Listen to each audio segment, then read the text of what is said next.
Doctor संपदा मुंडे यांची चुलत बहीण माध्यमांशी संवाद साधतायत, थेट तिकडे जातोय।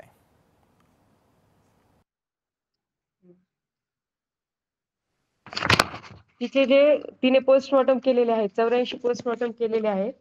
तर तिचे ओसी जे तिच्या रूम मध्ये सापडलेले आहेत, जी तिथे राहत होती तिथे, तर त्या ओसींची सखोल चौकशी होण्यात यावी की तिच्यावर दबाव टाकून त्याच्यातले कोणते कोणते बदलण्यात आलेले आहेत की नाही, आणि तिच्या सोबत जे बाकीचे मेडिकल ऑफिसर होते त्यांनी किती केले, हिने किती केले ते चेक करण्यात यावे की हिलाच एकटीला सर्वात जास्त का करण्यात लावण्यात आले होते।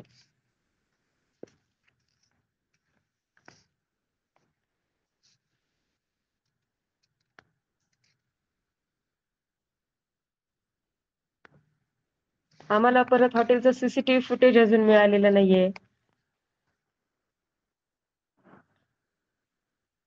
ते सीसीटीव्ही फुटेज लवकर देण्यात यावे आम्हाला।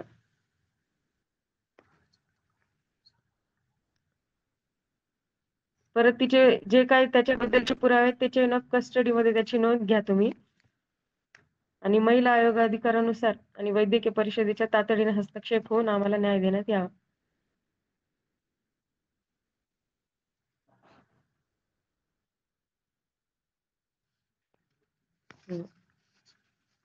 एकंदरीत या सर्व प्रकरणामध्ये जे टाळाटाळ होत होते प्रत्येक गोष्टीसाठी, आणि संशयास्पद वातावरण निर्माण होतं। सुरुवातीला तर आम्ही खूप धक्क्यात होतो, परंतु जेव्हा आम्हाला माहीत झाल्यानंतर आम्ही समजलो तर प्रत्येक गोष्टीमध्ये आम्हाला शंका निर्माण होत होती। तर आमची तेवढीच मागणी मुख्यमंत्री साहेबांना, जर त्यांनी आम्हाला सांगितलं, परंतु मग त्यांनी डेड बॉडी जर ते म्हणतात हॉटेलमध्ये झाली, तर हॉटेलमधून हॉस्पिटलला आणताना त्यांनी आम्हाला का कळवलं नाही की आम्ही डेड बॉडी हलवतोय म्हणून? कारण लोकेशन तर ते वारंवार विचार होते, परंतु तिथं त्यांनी डेड बॉडी हलवताना आम्हाला कल्पनाही दिलेली नाही।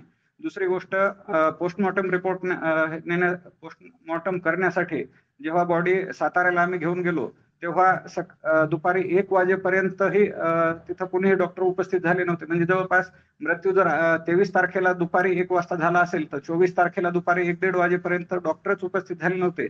मग तिथं यांनी मुद्दामून वेळ लावला का? हिला जर रात्री 12-12:30 वाजता पोस्टमॉर्टम करण्यासाठी हॉस्पिटलला बोलावत होते, तर मग हिची डेड बॉडी तिथं आम्ही आलेली असताना, आम्ही 3 वाजता तिथं पोहोचलेला असताना कोणतेही डॉक्टर तिथं का उपलब्ध झाले नाहीत? आणि मुख्य म्हणजे तो धुमाळ जे पोलीस अधीक्षक आहेत त्यांचाही ते तर स्टेटमेंटमध्ये सांगतायत की मला या काही म्हणजे गोष्टीची कल्पना नाही किंवा त्यांनी कधी अशा तक्रारी केल्यात त्याचं मला काही माहिती नाही। म्हणजे एवढं बोलून त्यांच्या सहीने किंवा त्यांच्या ऑफिसच्या कर्मचाऱ्याची जर चौकशी लागून त्यांनी अहवाल दिलेले, वेळोवेळी त्यांना फोन करून खुलाशामध्ये हिने सविस्तर सांगितलेले, तरी तो अधीक्षक जर असं याच्यावर आरोप करतायत की माहिती नाही, तर मग यांना कसलं गांभीर्य या प्रकरणाचं? तर निश्चितच हे एकंदरीत वातावरण संशयास्पद आहे। म्हणूनच आमची मुख्यमंत्री महोदयांना विनंती आहे की त्यांनी SIT चौकशी स्थापन करावी। त्या चौकशीचे अध्यक्ष हे माननीय उच्च न्यायालयाचे न्यायमूर्ती असावेत, आणि त्या समितीमध्ये लेडीज IPS दर्जाचे अधिकारीही सदस्य असावेत। दुसरी गोष्ट, आम्ही प्रत्येक याच्यासाठी तिथं जाऊ शकत नाही। तेथील पोलीस कर्मचाऱ्यांवर किंवा या वैद्यकीय प्रशासनावरही आमचा अजिबात विश्वास राहिलेला नाही।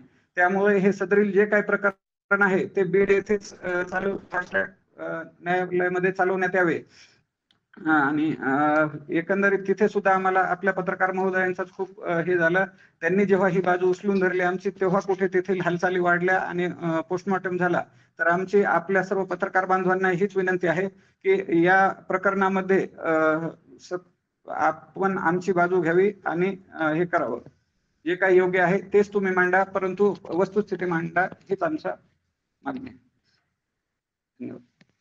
पत्रकार तुमच्यावरती काय आरोप करत आहेत, मात्र या ठिकाणी पाहिल्यासाठी ते बंकर मधल्याच एका महिलेने देखील तुमच्यावरती आरोप केले होते, त्याला तुम्ही कसं उत्तर देता? आता त्या बंकर त्याला उत्तर दिलं तर बरोबर आहे, एका महिलेने आरोप केले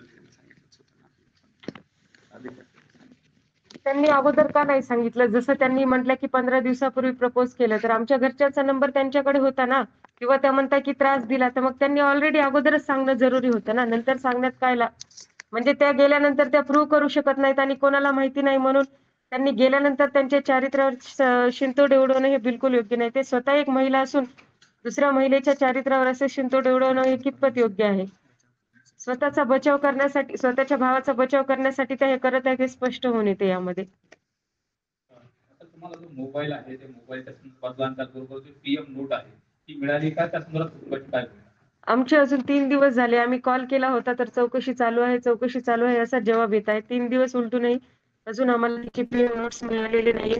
तिचा मोबाईलही 3 वाजेपर्यंत जेव्हा नातेवाईक गेले तोपर्यंत सील केला गेला नाही. याबद्दलही थोडीशी शंका आहे. मोबाईल सील केला असं पोलिसांकडून आम्हाला सांगण्यात आलं, परंतु तिचं जर लास्ट स्पॉट 7 वाजता पोलिसांना बातमी समजली होती आणि आम्ही 3 वाजता पोहोचलो. दरम्यान पोलिसांनी बॉडी इकडे आणली होती आणि मोबाईल सील केला आहे असं सांगितलं. पण जर तिचं व्हॉट्सअप स्टेटस जर आपण चेक केलं तर लास्ट सीन तिचा 11:13 आहे. मग त्या मधल्या वेळेमध्ये तो मोबाईल कुणी चालू केला आणि सील कधी केला याचे कोणतेही पुरावे आमच्याकडे नाहीत आणि म्हणूनच ही आम्हाला इथं खूप मोठी शंका आहे. तिची हत्या म्हणजे हत्याच आहे तिची. आरोपी बदले हा याच्यावरती शहर पोलीस गुन्हा दाखल झालेला होता, कारण घटना शहर पोलीस स्टेशनच्या हाती. मग बदले हा ग्रामीण पोलीस स्टेशन मध्ये जाऊन सरेंडर झाला, त्याकडे कसं बघता? नाही, आता 2 दिवस तो सरेंडर होता. मुख्यमंत्र्यांची तिथे बहुतेक हे होते, बैठक होते. ते फलटणला येणार होते आणि कदाचित त्यांचा दबाव असेल म्हणून आणि मग 2 दिवस तो एवढं फिरत राहिला. यांनी 5 पथकं वेगवेगळ्या बाजूला पाठवले. पंढरपूरला लोकेशन सापडलं म्हटले. तर डॉक्टर संपदा मुंडे आत्महत्या प्रकरणाची चौकशी करण्याची मागणी आता त्यांच्या कुटुंबियांनी केलेली आहे.